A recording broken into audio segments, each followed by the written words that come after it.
Buenas, senhoras e senhores, tudo bem? Espero que estejam bem. Enfim, no último vídeo, né, que eu expliquei para vocês as três fases da Primeira Guerra Mundial, eu disse para vocês que a primeira fase é chamada Guerra de Movimento, a segunda fase é a Guerra das Trincheiras, discuti com vocês como as trincheiras eram coisas complexas, né, estruturas complexas nos frontes de batalha. Expliquei para vocês a Segunda Guerra de Movimento, a nova guerra, que você tem o acréscimo dos soldados americanos, do dinheiro americano. Expliquei para vocês que a Rússia sai, né, da Primeira Guerra Mundial, nada a ver com a entrada dos Estados Unidos, mas por questões internas, né, porque a Revolução Comunista aconteceu ali. E falei para vocês que os Estados Unidos entram na guerra muito por medo de prejuízo, né, porque emprestou muito dinheiro para os países da Entente. Enfim, senhores, eu também disse que é uma guerra que vai inovar do ponto de vista da destruição, né, dos gases tóxicos, né, do gás mostarda, das armas, né? O tempo todo eu tô falando para vocês que vai caminhando junto, né? A destruição com o progresso. E eu prometi para vocês um comentário do professor Henrique Barzan, né? Famoso H Barzan no Instagram para você, né? Professor Henrique Barzan, professor aqui das ciências da natureza no Educalipse, prometeu um comentário pra gente e vai vir esse comentário para vocês agora. E aí, o professor Isaac pediu para eu falar sobre as armas químicas usadas na Primeira Guerra. Então vou falar um pouquinho de duas categorias de arma. A primeira delas é a que está incluso o gás cloro e o gás mostarda, e a segunda delas são as armas chamadas de gás do sangue, que foram usadas pelos franceses. Bom, o gás mostarda e o gás cloro, eles agem no sistema respiratório em si, nas mucosas que a gente tem. O gás cloro, ele causa uma irritação muito grande nesse sistema, causando um ressecamento rápido e brusco, além da irritação. E esse ressecamento causado pelo cloro faz com que o corpo libere líquidos para conter o ressecamento. Ao liberar muito líquido, ele libera líquido no sistema respiratório e ele inunda os pulmões com líquidos, com água, causando então um edema. Esse edema é como se o pulmão tivesse afogado mesmo. O gás mostarda também causa essa irritação no sistema respiratório, ele causa bolhas no sistema respiratório todo, causa sangramento, ele causa também no trato digestivo por causa do contato e causa também lesões na pele e nos olhos. Nos olhos ele causa cegueira, às vezes momentânea, mas pode levar a uma cegueira completa. E um grande problema do gás mostarda é que ele demora a ser sentido. Então, como ele demora algumas horas para o organismo sentir, quando o soldado percebia, já era muito tarde e aí ele ficava muito debilitado. O gás mostarda, em contato com a pele, ele também causava morte quando ele tinha contato com mais de metade da pele da pessoa. Ele atravessa as roupas, o que é um problema sério, e além de atravessar as roupas e ter esse contato com a pele, mesmo que a pessoa não morresse, a chance de ter um câncer mais para frente era muito grande. Então ele causa danos muito graves, pensando no contexto geral que você tem. É um gás que demora a ser sentido e que tem esses problemas tão graves causados por ele. Os gases do sangue eram o cianeto de hidrogênio e o ácido prússico. Esses dois gases, eles agem da mesma maneira. Eles são inalados, eles entram no pulmão, nos alvéolos durante a troca gasosa, eles se ligam à hemoglobina. Ao se ligar na hemoglobina, ele não deixa que a hemoglobina transporte o oxigênio por toda a célula. Então ele liga na hemoglobina e aí a sua hemoglobina não consegue levar o oxigênio, porque ela está ligada a esse gás que é mais efetivo na ligação do que o próprio oxigênio.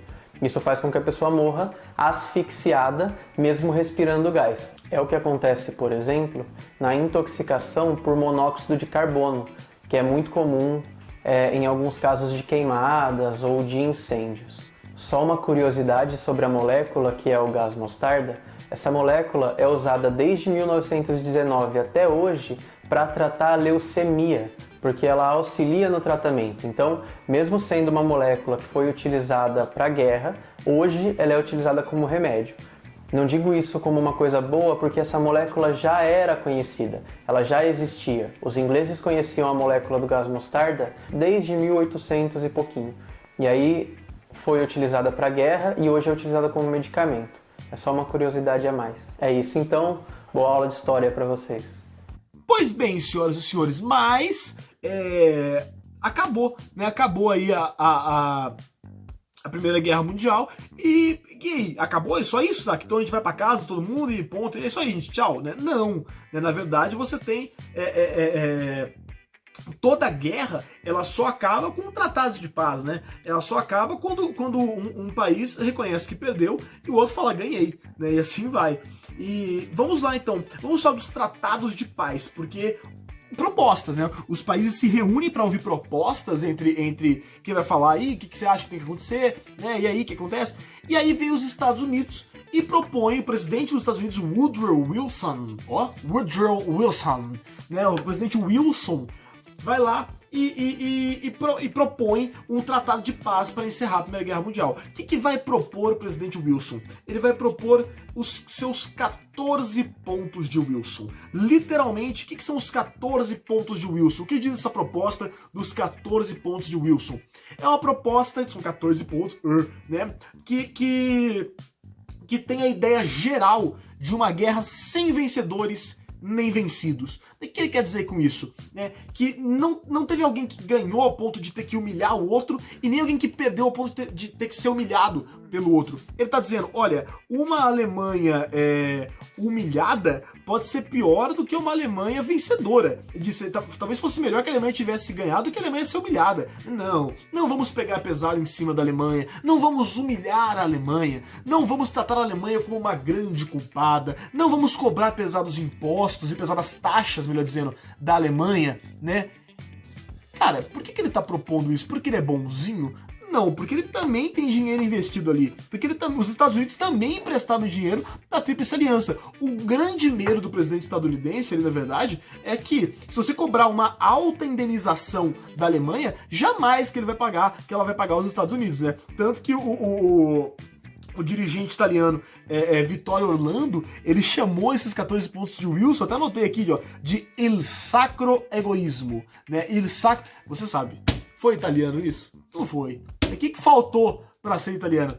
Il sacro egoísmo, né? Faltou isso. Agora sim, o sagrado egoísmo. E é até interessante também, o primeiro-ministro francês, Georges Clemenceau, né? O que esse primeiro-ministro francês disse? Ele disse que Deus se contentou com 10 mandamentos, mas o Wilson quis 14. É interessante pensar isso, é uma crítica. Senhoras e senhores, você acha que a França, senhoras e senhores, a França, aquela mesma França que foi derrotada pela Alemanha, pela Prússia, né, mas pela recém-formada Alemanha, na Guerra Franco-Prussiana, que se sentiu humilhada pela Alemanha, você acha que a França vai aceitar uma guerra sem vencedores e vencidos? Não. A França vai bater o pé. Tem essa não. Eu venci. A Alemanha foi vencida. Eu tenho que humilhar a Alemanha como a Alemanha me humilhou, né? Para a França, a coroação do Kaiser dentro do Kaiser alemão, né? Dentro do Palácio de Versalhes, foi encarada como uma humilhação, porque o Palácio de Versalhes é o lugar onde a França mostra poder, é um grande símbolo de poder francês. Então não, ela me humilhou. O que vai acontecer, senhoras e senhores? Ao término da guerra, os países vão se reunir, os países vencedores vão se reunir na chamada Conferência de Paris, né? E a Conferência de Paris vai acontecer no Palácio de Versalhes, né, senhoras e senhores, que fica ali pertinho de Paris, do lado, né, em Versalhes, né, do lado de Paris. E lá vão acontecer algumas coisas nessa Conferência de Paris. Primeira delas a Primeira Guerra foi muito traumática. Precisamos evitar que uma nova guerra aconteça. Então, um grupo de países, uma associação de países vai se formar nesse momento para poder impedir que uma nova guerra aconteça. Né? Essa associação de países se chama Liga das Nações. Né? Inclusive, inicialmente, os Estados Unidos não participam. Liga das Nações. Liga das Nações é um órgão criado com vários países para impedir que uma nova guerra aconteça. E é aquela coisa, né? A aluna adora me perguntar, professor, isso deu certo? E aí eu digo para vocês, né? Liga das Nações foi criada para evitar uma nova guerra. Deu certo? Funcionou? Claro que não, né? Não funcionou, teve uma Segunda Guerra Mundial. Enfim, senhoras e senhores, o Brasil participa da Liga das Nações? Participa. E você pergunta, Isaac, o Brasil participa da Primeira Guerra Mundial? Participa! O Brasil entra na Primeira Guerra Mundial, mas na verdade o Brasil entra na Primeira Guerra Mundial em outubro de 17, também no dia 26 de outubro de 17, porque já tinha acontecido do Brasil ter enviado, né, navios para comercializarem na para comercializarem na Europa, e esses navios brasileiros foram derrubados por submarinos alemães. Eu até anotei os nomes aqui para vocês: o navio Paraná, que foi afundado em abril, e os navios Tijuca e Lapa, que foram afundados em maio, até que o navio Macau foi derrubado, né? Foi naufragado por submarinos alemães, submarino também uma invenção desse momento, por submarinos alemães, e em outubro, quando esse navio é atacado, o Brasil declara guerra à Alemanha, só que o presidente Venceslau Braz, que é inclusive o presidente do Brasil nesse momento, mas a ajuda do Brasil não é tanto do ponto de vista militar, né? O Brasil participa da guerra mais com envio de suprimentos, mas principalmente com envio de ajuda médica, médicos e enfermeiros que vão atuar na Primeira Guerra Mundial. É importante fazer esse adendo. E o Brasil participa da Liga das Nações. Mas na Conferência de Paris, senhoras e senhores, vai ser assinado um tratado no Palácio de Versalhes, que é o chamado Tratado de Versalhes. Nossa senhora, parece Jesus, tatua na testa o Tratado de Versalhes. Porque sem o Tratado de Versalhes, você não vai entender a Segunda Guerra Mundial. Para entender a Segunda Guerra Mundial, você tem que entender o Tratado de Versalhes. Senhores, o Tratado de Versalhes não só vai divergir dos 14 pontos de Wilson, como vai ser totalmente o oposto desses 14 pontos de Wilson. Esse Tratado de Versalhes, na verdade, ele é um tratado que vai considerar a Alemanha como a grande culpada, como se só a Alemanha fosse a responsável pela Primeira Guerra Mundial. Os países vencedores ali, principalmente a França e a Inglaterra, que vão liderar isso aí, principalmente a França, acontece em Paris, né? Vão dizer, não tem essa de uma guerra sem vencedores nem vencidos. A grande culpada é a Alemanha. Se não fosse a Alemanha, não ia existir guerra. Então a Alemanha é a grande culpada. E como que essa culpa cai sobre a Alemanha? Só pedir desculpa basta? Não, né? Primeira coisa que é importantíssima pra gente, um pagamento de indenizações pesadíssimas. A Alemanha, na somatória e convertendo pra nossa moeda hoje, né, seria equivalente a 5 bilhões de dólares, o que a Alemanha foi obrigada a pagar por conta dessa Primeira Guerra Mundial. Você sabe quando que a Alemanha terminou de pagar o Tratado de Versalhes, né, a dívida com o Tratado de Versalhes? 2010, senhoras e senhores, somente 2010 que a Alemanha terminou de pagar os últimos 70 milhões, né, de dólares aí, de euros, na verdade, né, no momento que foi o que encerrou a dívida do Tratado de Versalhes. Outra coisa, a devolução da região da Alsácia-Lorena, aquela região que foi tomada pela Alemanha ao término da Guerra Franco-Prussiana, volta ao domínio francês. Você vai perceber que a Alsácia-Lorena ela é tipo um ping-pong, ela ataca a França, ataca a Alemanha, ataca a França, ataca a Alemanha, vai acontecer isso algumas vezes. O exército alemão é obrigado a ser reduzido a 100 mil homens. O exército, que era muito grande, tinha cerca de 1 milhão de homens, de repente tem que ir para 100 mil, né? Se reduz a 10% do total.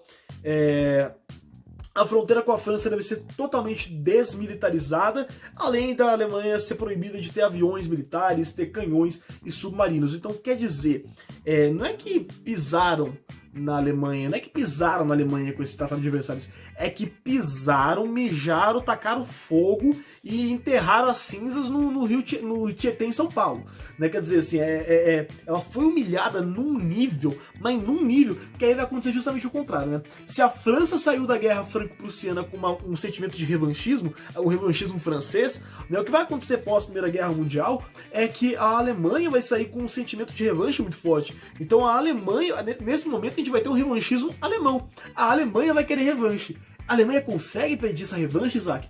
Segunda Guerra Mundial, né? A gente vai estudar isso numa outra ocasião, logo menos daqui a pouquinho. Senhores, é o único tratado? Não. Chama a atenção de vocês de outros 2 tratados que eu anotei aqui. Talvez você não... Acho que eu não coloquei no slide, não tá aqui. Mas vou chamar a atenção de outros 2 tratados para vocês. O Tratado de Saint-Germain. Senhoras e senhores, o que é o Tratado de Saint-Germain? É o tratado que consolida a fragmentação do Império Austro-Húngaro, né? Onde você vai ter formação de países ali como a Áustria, a Hungria, né? A Tchecoslováquia, a Iugoslávia, países que depois, posteriormente, vão se fragmentar também. E o Tratado de Trianon, de 1920, onde a Hungria perde territórios, né? É interessante pensar nisso aí. Tem vários tratados pós-guerra, mas o principal de Versalhes, que vai ferir o orgulho alemão totalmente, senhoras e senhores. A fragmentação do Império Turco-Otomano e do Império Austro-Húngaro é uma das grandes marcas nesse saldo final da Grande Guerra. Você tem uma redefinição de fronteiras muito forte. Novamente, analise o mapinha que eu deixei para você nesse slide. Veja como é que era a fronteira em 1914 e veja como eram as fronteiras em 1923. Né? Você vê que 9 anos depois, diversos países surgem da fragmentação do Império Turco-Otomano e do Império Austro-Húngaro. Mais de 8 milhões de militares e 6 milhões de civis mortos, mais de 20 milhões de feridos, uma Europa completamente devastada, destruída, pontes, hospitais, escolas, infraestrutura, tudo destruído. Nunca antes na história da Europa e do mundo você viu uma guerra com esse potencial de destruição. Foi a primeira guerra com uma grande mobilização militar global. Agora, senhoras e senhores, perguntinha clássica de prova para você. Quem é o maior vencedor da Primeira Guerra Mundial? Os Estados Unidos da América, senhoras e senhores. Os Estados Unidos da América são os grandes vencedores da Primeira Guerra Mundial, porque para eles a guerra só foi boa. Antes de entrarem na guerra, emprestavam dinheiro, vendiam pra caramba, a indústria girando, o país enriquecendo, a classe média aumentando, a classe rica ficando mais rica ainda. Quer dizer, para os Estados Unidos só foi bom. Aí quando ele entra na guerra, ele muda o rumo do conflito e ganha ainda assim. Né? Então quer dizer, fica ao lado dos vencedores. E houve conflito no seu território? Não, as guerras foram todas na Europa. Né? Não houve conflito em território estadunidense. E, bom, com o término da Primeira Guerra Mundial, você tem a consolidação dos Estados Unidos da América como a principal potência econômica. Né? Hoje em dia se debate se a China vai tirar esse posto dos Estados Unidos, mas nesse momento, em 1918, com o término da Primeira Guerra Mundial, os Estados Unidos da América vão desbancar a Inglaterra e vão assumir o posto de principal potência econômica, senhoras e senhores. Tratado de Versalhes, extremamente importante. Se você não entendeu o Tratado de Versalhes, me mande mensagem, você já sabe aonde me encontrar. Você me encontra no e-mail prof.isaac.trevisan@gmail.com e no Instagram, @prof.isaac.trevisan.